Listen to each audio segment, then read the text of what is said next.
Hey there, ladies and metalfish. This is your hard-boiled king of draw style, Daddy Janjo, baby.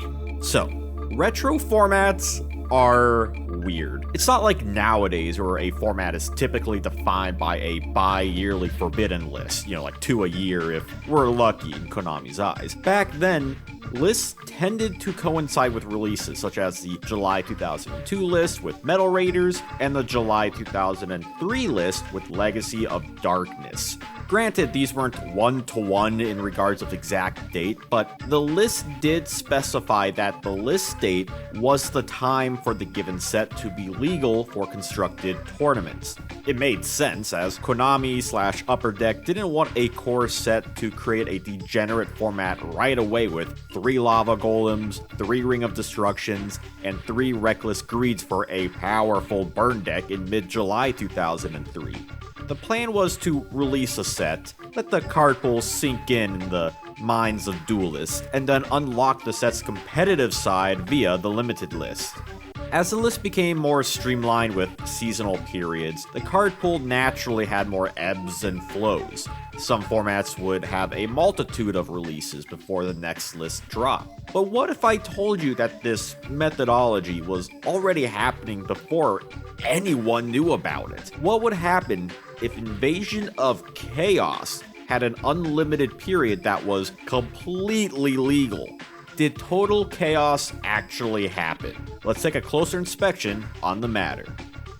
Let's start with May 2002, the first format for Yu-Gi-Oh! In which there was a limited list to help direct competitive play like the OCG. The next list would include the next set, which we have Upper Deck confirmation on set Legality. The same goes for Magic Ruler, Pharaoh's Servant, Labyrinth of Nightmare, and Legacy of Darkness.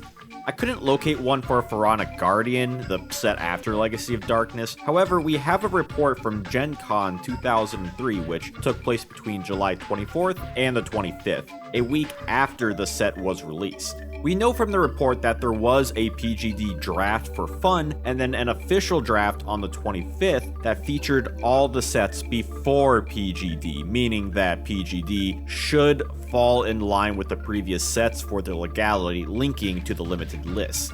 Then in October 2003 with the release of Magician's Force. This spellcaster heavy set had a few impact cards, namely Breaker the Magical Warrior, Tribe Infecting Virus, and Magical Scientist. These monsters would add a powerful on-summon utility to decks to deal with a variety of issues like back row or mass monster removal. Like sets from before, the core booster featuring Champions of Black Magic would not be legal until the next list.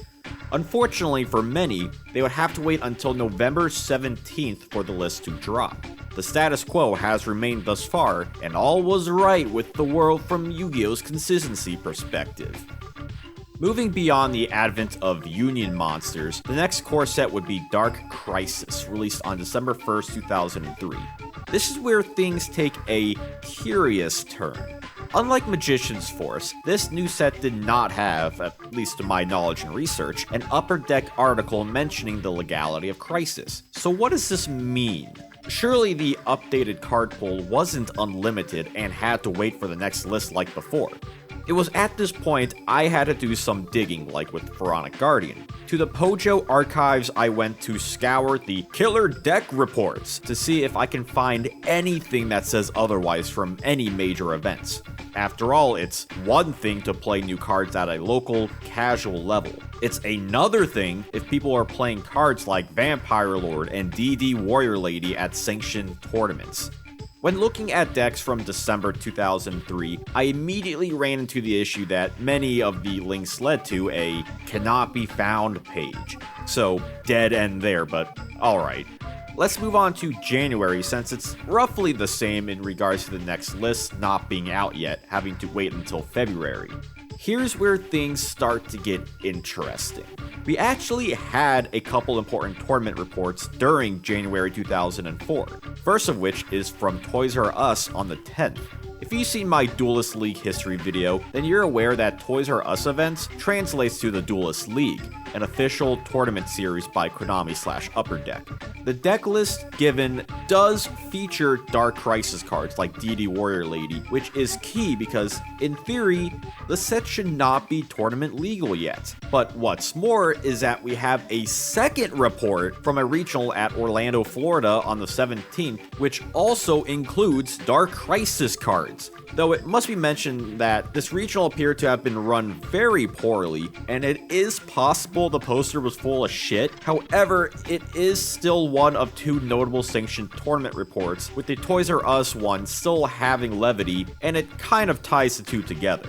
Furthermore, TCG Player Infinite has a few tournament reports during this Dark Crisis format, such as the 2004 Midwest Regional that includes Dark Crisis cards. All this means the possibility that Dark Crisis was legal pre-February list.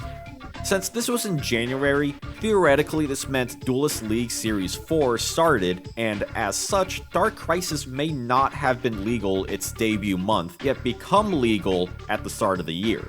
It's not super solid, and still it's what we got to work with since Konami has no intention of stitching this derelict map together. This leads us to the main course, Invasion of Chaos, released on March 1st, 2004. This set included a wave of powerful cards like Levia Dragon Daedalus, Berserk Gorilla, and Dimension Fusion. More importantly were the Chaos monsters that many considered to be playable god cards because their power could turn the game on a dime. While it took some time for duelists to fully comprehend their power and synergy in the main deck, once they did, the floodgates were open for a competitive environment like none before. Of course, it would be checked in the April 2004 list on the 19th to limit the best cards from the set. That said, there's still a month and a half in between. So was Invasion of Chaos like Dark Crisis, where there was an unlimited format, or was it like from Days Gone where Legality had to wait? To kick off the conversation, no. As far as my research goes, IOC did not have a dedicated mention on when the set would be street legal. So this leads us to question number 2. If we have tournament reports from the time, were any of them from a sanctioned event, and if so, did they include cards from this new set? Thankfully, Pojo killer decks do exist from March and in early April with working links. Looking deeper in the sea of URLs, we can find quite a number of larger events. First off, we have the Atlanta Regionals on March 3rd with no mention of Chaos. Okay, fair enough, as it was only 2 days after the set's release. Then we have regionals at Oakland on the 14th that mentions IOC as prizes, but nothing in regards to play. Then there's the Brighton, Massachusetts regionals on the 21st that does mention that people were playing Chaos Control decks.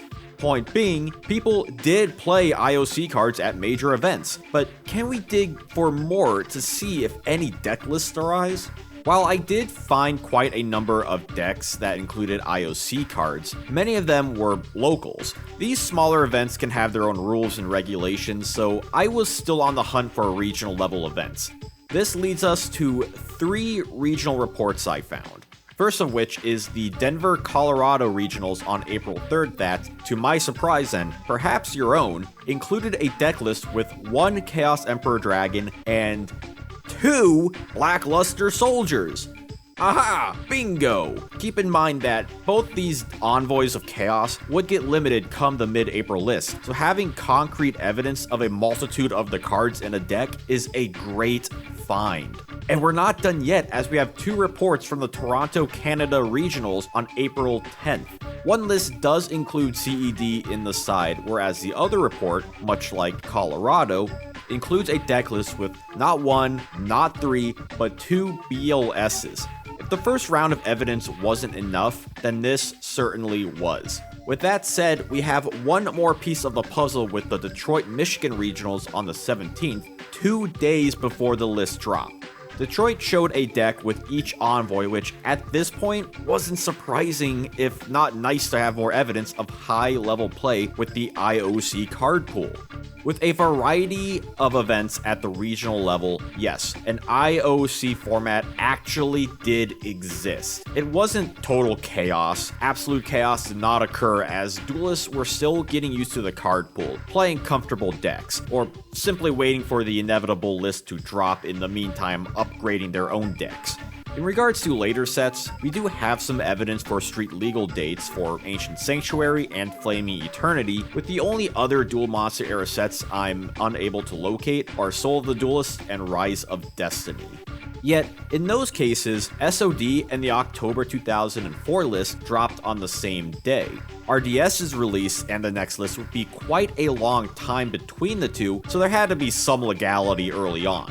That said, RDS was probably legal on day 1 from looking at the winning deck list at SJC Anaheim, which was 2 days after RDS came out, December 1st and 3rd respectively. Despite there not being any fresh, big strategy, the fusion deck included the brand new Dark Blade the Dragon Knight.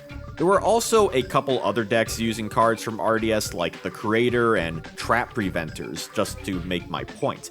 Though, not like any cards from the set made any huge waves, as it's just not as exciting as the prospect of someone running 3 envoys each. Suffice to say, this was my recent rabbit hole of being a Yugi historian, and I was thrilled when the treasures in the tomb were uncovered. Something no one discusses is the legality for a lot of these early releases. Don't even get me started on the situation of starter deck Yugi and Kaiba. It was fun for me to figure this obscure thing out to the best of the Yugi historian community knowledge, even if some sources are foggy at best. If you have any relevant sources on the matter, then definitely send them my way on my Discord. With that said, I've been talking long enough. I'm out of here.